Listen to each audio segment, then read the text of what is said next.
معزز سامعین گرامی قدر، غزوہ بدر کے احوال کو آپ لوگوں کے سامنے رکھا۔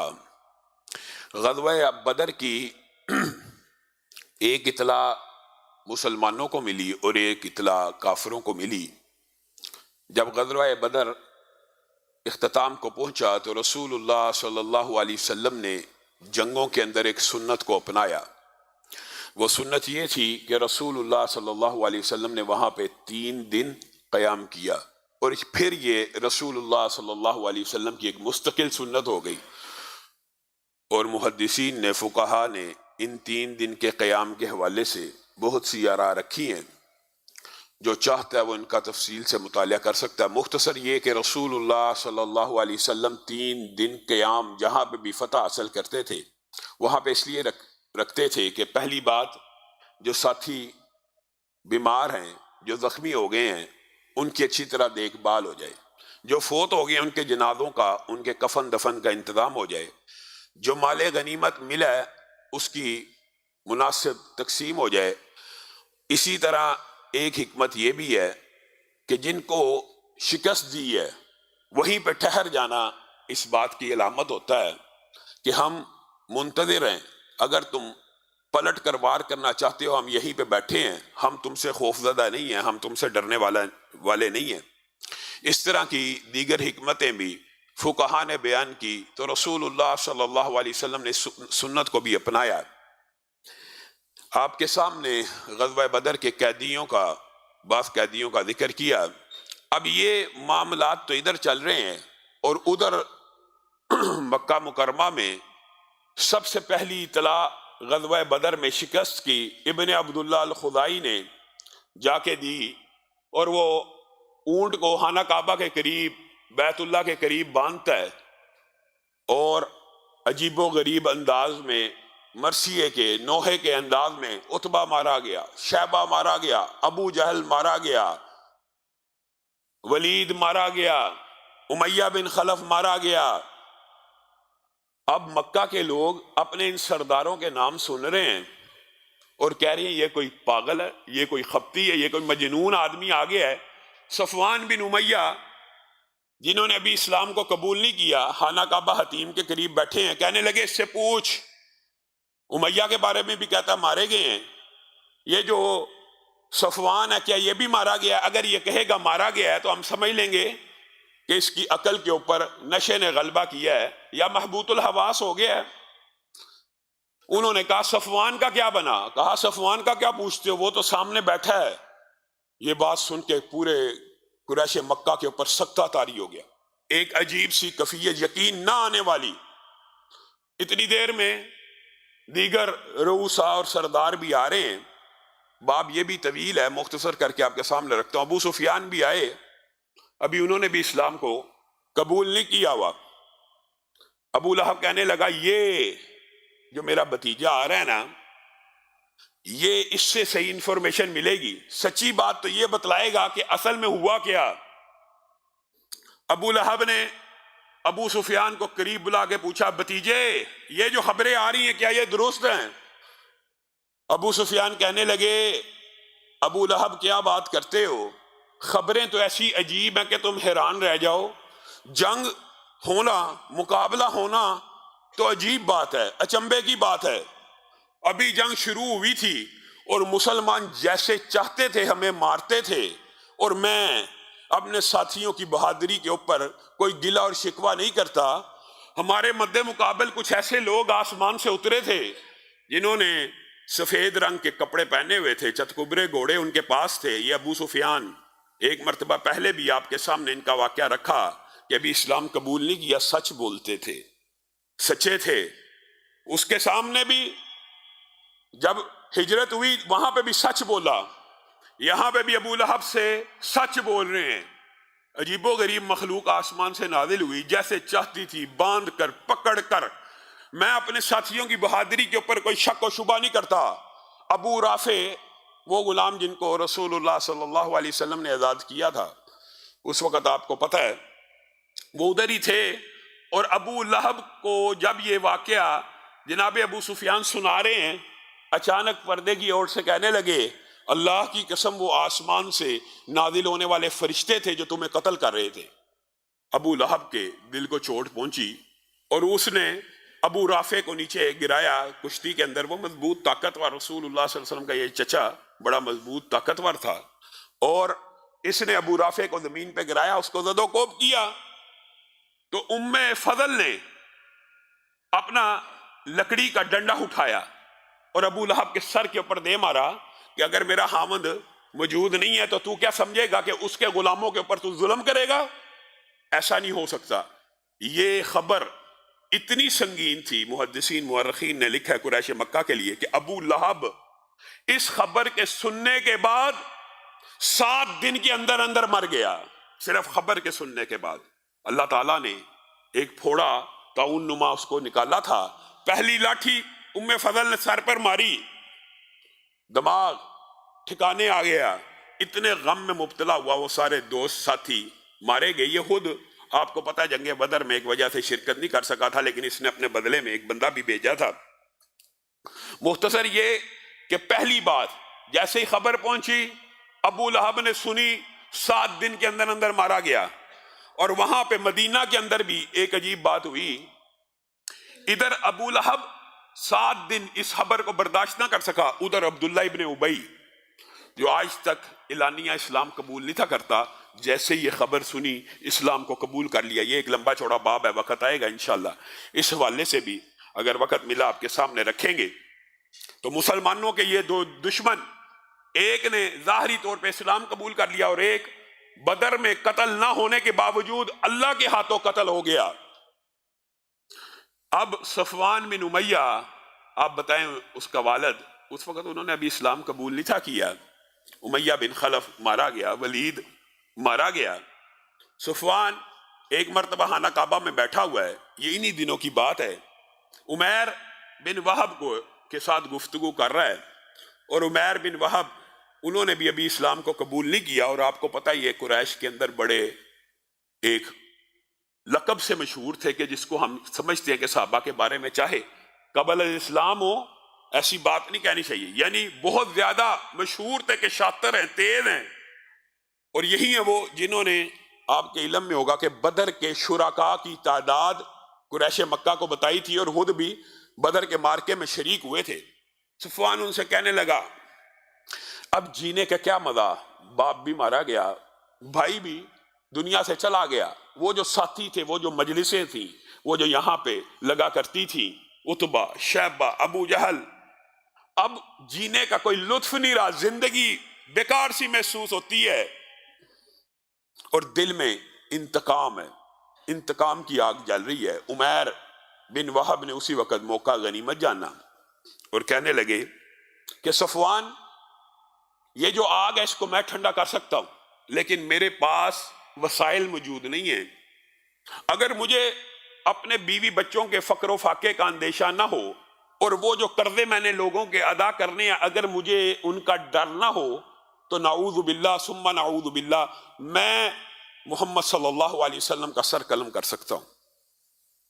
صفوان نے کہا کیا تو سچ کہتا ہے؟ کہا میرے پاس مدینہ جانے کی ایک وجہ ہے، میرا اپنا بیٹا وہب بھی، ان کا بیٹا وہب بھی بدر کے قیدیوں میں شامل تھا، میں اس کو چھڑانے کے لیے جاؤں گا، لوگ جا رہے ہیں قیدیوں کو چھڑا کے لا رہے ہیں، میں بھی جاؤں گا قیدیوں کو چھڑانے کے لیے، جب موقع پاؤں گا معاذ اللہ ثم معاذ اللہ رسول اللہ صلی اللہ علیہ وسلم پہ حملہ کر دوں گا، تیرے کلیجے کو ٹھنڈا کر دوں گا۔ معاہدہ خانہ کعبہ خطیم کے اندر بیٹھ کے طے پا رہا ہے اور ایک دوسرے کے ساتھ پیکٹ کر رہے ہیں۔ صفوان کہنے لگا آج کے بعد تیرا سارا قرضہ میرے ذمے ہے، جو میرے بیوی بچے کھائیں گے تیرے بیوی بچے کھائیں گے، جو میرے بیوی بچے پہنیں گے تیرے بیوی بچے پہنیں گے، بتا کیا کرنا ہے۔ تلوار لایا، زہر کے اندر پوری کی پوری تلوار کو آلودہ کیا، اور صفوان کو کہنے لگا راز میں یہ بات رکھی، میں جاتا ہوں۔ عمیر بن وہب وہاں سے نکلے اور اپنے منصوبے کے اوپر عمل درآمد کرنے کے لیے مدینہ میں پہنچے۔ ابھی مدینہ پہنچے ہیں، حضرت عمر کو اللہ رب العزت نے یہ صلاحیت عطا کی تھی کہ حضرت عمر کسی شخص کے بارے میں جو اندازہ لگاتے تھے 90% بالعموم وہی پورا ہو جاتا تھا۔ حضرت عمر نے عمیر بن وہب کو آتے دیکھا، کہنے لگے اللہ کا دشمن کسی خطرناک ارادے سے لگتا ہے، کسی خطرناک ارادے سے آیا لگتا ہے. اپنے ساتھیوں کو کہا اس کے اوپر نظر رکھنا، یہ قریش کا مشہور شاطر اور شیطان ہے، اور یہ ہے وہ ہے، اس کے اوپر نظر رکھنا. رسول اللہ صلی اللہ علیہ وسلم کو اس کے ساتھ تنہا مت چھوڑنا. حضرت عمر کہتے ہیں رسول اللہ صلی اللہ علیہ وسلم کے دربار میں پیش ہوا، صحابہ ساتھ ہیں. حضرت عمر نے روکنے کی کوشش کی کہ بس تیرا دائرہ کار یہاں ہے، رسول اللہ وہاں، اس سے آگے نہیں تو بڑھ سکتا.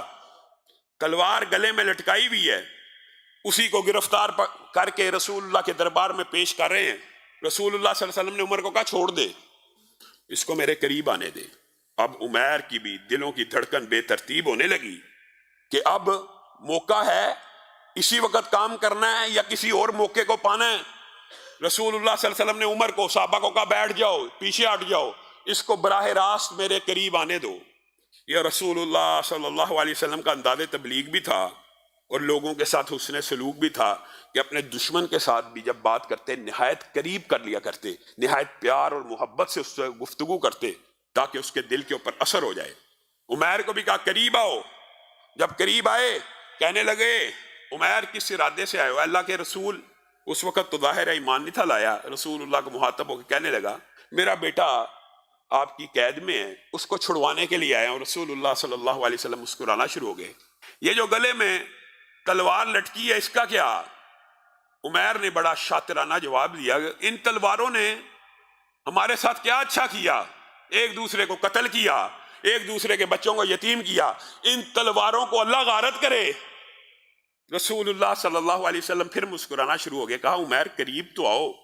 قریب جب آ گئے کہا عمیر تمہیں وہ دن یاد ہے کہ جب تم حتیم میں صفوان کے ساتھ بیٹھے تھے اور ایک معاہدہ کر رہے تھے اور اس تلوار کو تم نے زہر لگایا تھا کہ اس تلوار سے رسول اللہ صلی اللہ علیہ وسلم کی گردن کو اڑا دو گے؟ بس پھر عقل مند کے لیے ایک بات ہی ہدایت کا سبب بن جاتی ہے. وہی عمیر جو قتل کی نیت سے آیا تھا، رسول اللہ صلی اللہ علیہ وسلم کی گفتگو سنی، کہا اشہد انک رسول اللہ، آپ اللہ کے رسول ہیں. کیونکہ روئے زمین کے اوپر اس وقت خانہ کعبہ اور حتیم میں میرے اور صفوان کے علاوہ کوئی نہیں تھا بیٹھا. آپ کو اگر خبر دی ہے تو اللہ نے دی ہے. اسی وقت اسلام کو قبول کیا. ادھر صفوان مکہ کے اندر یہ بات مشہور کر رہا تھا کہ کچھ دن بعد ایک ایسی خبر آئے گی جس سے تم لوگوں کے کلیجے ٹھنڈے ہو جائیں گے. جب خبر پہنچی کہ چچا داد عمیر نے اسلام کو قبول کر لیا تو قسم کھا لی آج کے بعد میں اس سے کلام نہیں کروں گا. اور حیران رہ گیا یہ کیا معاملہ ہے. یہاں سے لوگ قتل کرنے کی نیت سے جاتے ہیں، وہاں پہ جا کے اسلام قبول کر لیتے ہیں. خیر بات آئی ہے تو یہ بات بھی مکمل کرتا ہوں. یہ وہی صفوان ہیں کہ جنہوں نے، آپ کو پتا فتح مکہ کے اوپر چند سرداروں نے فتح مکہ کے اوپر لشکر سے مقابلہ کیا تھا. اس میں اکرمہ بن ابی جہل اور صفوان بھی شامل تھے اور بعض چند اور قریش مکہ کے سردار تھے. والد اور بھائی جنگ بدر میں مارے گئے تھے، انتقام کی آگ تھی. لیکن جب فتح مکہ کے اوپر شکست وعدے دیکھ لی تو یہ بھی اکرمہ کی طرح یہ بھی بھاگ گئے اور انہوں نے بھاگ کے جدہ میں پناہ لی اور کوشش یہ تھی کہ جو کوئی کشتی آئے گی اس پہ سوار ہو کے جزیرۃ العرب ہی کو چھوڑ دوں گا. اب میرا انجام تو بہت برا ہوگا. ادھر عمیر، اس موقع کے اوپر صفوان کی بات آئی ہے تو اس بات کو مکمل کر رہا ہوں. اس موقع کے اوپر عمیر رسول اللہ صلی اللہ علیہ وسلم کی خدمت میں حاضر ہوئے اور کہنے لگے اتنے بڑے بڑے دشمنوں کو امان مل گئی، اتنے بڑے بڑے دشمنوں کو آپ نے امان دے دی. اور امان کا مطلب یاد رکھیے یہ نہیں ہوتا کہ کوئی اسلام قبول کرے تو اس کی جان بخشی جائے. پہلے بھی آپ کے سامنے رکھا تھا، امان کا مطلب ہوتا تیری جان بخش دی، چاہے تو اسلام قبول کر یا نہ کر تیری جان کو بخش دیا گیا. اب آپ کو پتا یہ ساری زندگی مسلمانوں کے خلاف جنگیں لڑنے والے سردار تھے. عمیر رسول اللہ صلی اللہ علیہ وسلم کی بارگاہ میں آئے، کہنے لگے ہر دشمن کو، ہر مخالف کو آپ کے سایہ رحمت میں جگہ مل گئی، کیا صفوان کو امان نہیں مل سکتی؟ عمیر تو چاہتا ہے صفوان کو امان مل جائے؟ ہاں میں چاہتا ہوں. میرا چچا داد ہے، میرا بھی رشتہ دار ہے، سارا قریش ہمارا رشتہ دار ہے، جہاں پہ اتنی عزت اکرام اپنے قبیلے کو مل رہا ہے، صفوان کو بھی امان دے دیجئے. جا عمیر، تو نے مانگی میں نے عطا کی. اللہ کے رسول صفوان کیسے مانے گا؟ یعنی خود بھی یقین ہے کہ اتنے جرائم ہیں کہ صفوان کیسے مانے گا کہ رسول اللہ صلی اللہ علیہ وسلم نے امان دے دی؟ بعض روایات میں آتا ہے رسول اللہ صلی اللہ علیہ وسلم نے اپنی چادر دی، بعض میں آتا ہے امامہ دے دیا کہ جا اس کو دکھا دی رسول اللہ نے تیری امان نشانی کے طور پہ یہ چادر اور امامہ دے دی ہے۔ اب عمیر صفوان کے پیچھے پیچھے تعاقب میں جدہ پہنچتے ہیں، کشتی پہ بیٹھ چکے ہیں، اور صفوان نے جب عمیر کو دیکھا تو کہنے لگا اللہ کی قسم میرے سے کلام نہ کری، تیرا میرا معاہدہ ہوا تھا اور میں نے اللہ کی قسم کھائی تھی اور میں تیرے ساتھ کبھی کلام نہیں کروں گا۔ صفوان کیوں اپنے آپ کو ہلاکت میں ڈالتے ہو؟ اور یہ عربی زبان کا مشہور مکالمہ ہے اور عربی ادب میں ہی اس کا پڑھنے کا جو لطف ہے، اردو میں کوشش کریں گے آپ کے سامنے کچھ رکھیں۔ کیوں اپنے آپ کو ہلاکت میں ڈالتا ہے؟ رسول اللہ صلی اللہ علیہ وسلم نے تجھ جیسے مجرم کو بھی امان دے دی ہے، میرے جیسے مجرم کو ممکن نہیں ہے۔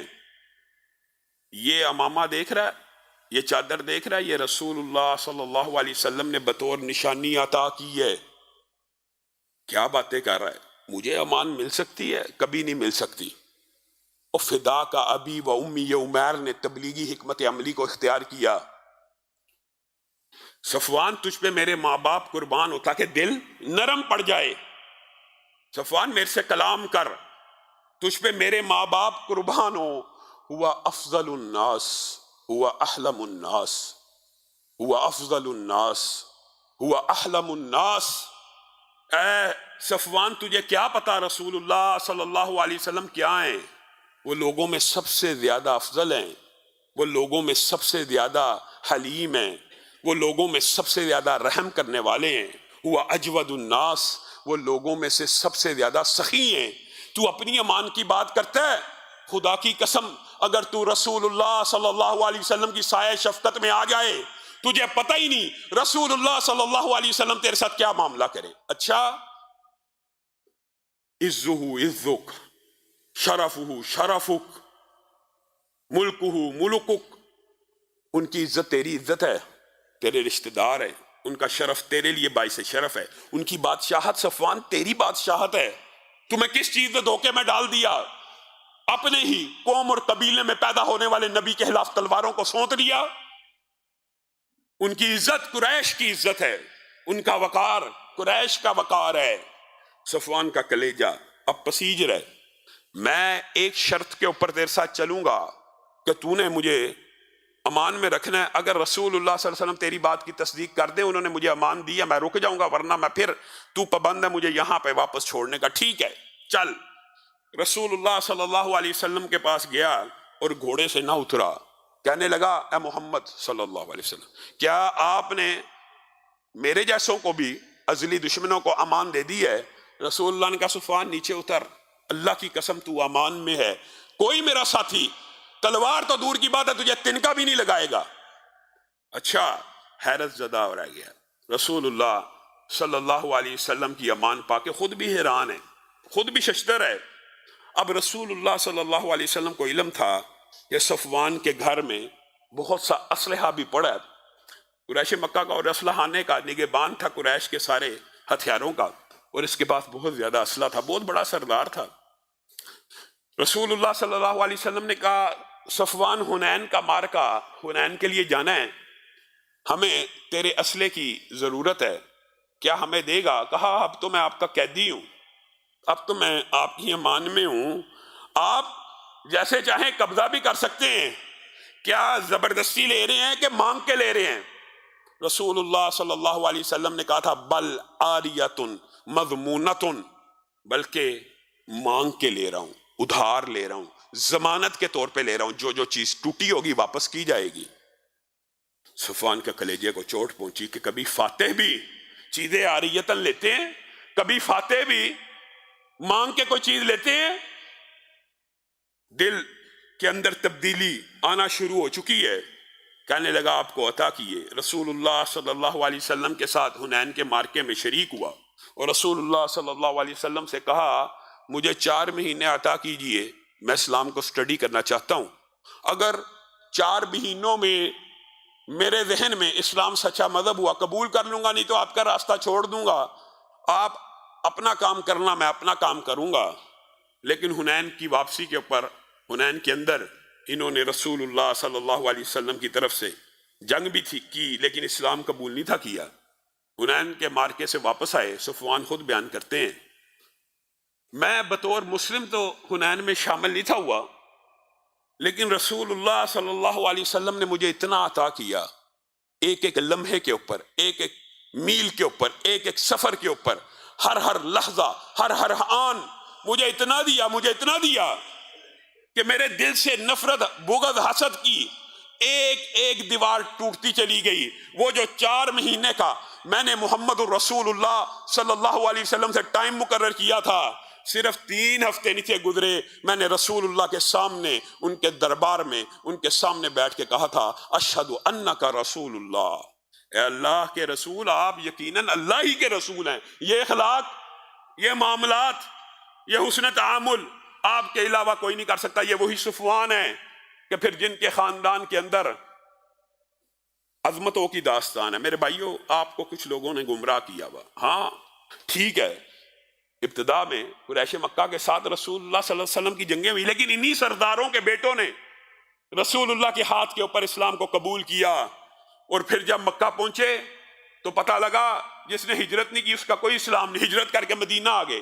یہاں آ کے پتہ چلا کہ فتح مکہ کے بعد کوئی ہجرت نہیں۔ حضرت عباس کے پاس ٹھہرے، رسول اللہ صلی اللہ علیہ وسلم نے کہا تو ہجرت میں تخیر کر چکا ہے، واپس مکہ چل، اسلام کی تبلیغ کر۔ پھر انہوں نے ساری زندگی اسلام کی تبلیغ کی۔ ان کا بیٹا عبداللہ، وہی عبداللہ جس کے بارے میں مشہور ہے کہ اس کے گھر میں مکہ میں چولہا نہیں تھا پوجا کرتا، کس کے لیے؟ غریبوں کے لیے، مفلسوں کے لیے، مزدوروں کے لیے۔ پھر یہاں پہ انہی صحابہ نے جو پہلے رسول اللہ صلی اللہ علیہ وسلم کے خلاف تلواروں کو بے نیام کرتے تھے، اسلام قبول کرنے کے بعد عظمتوں کی داستانیں رقم کی۔ اللہ رب العزت جو کہا گیا، جو سنا گیا، اس کو سمجھنے کی توفیق عنایت فرمائے۔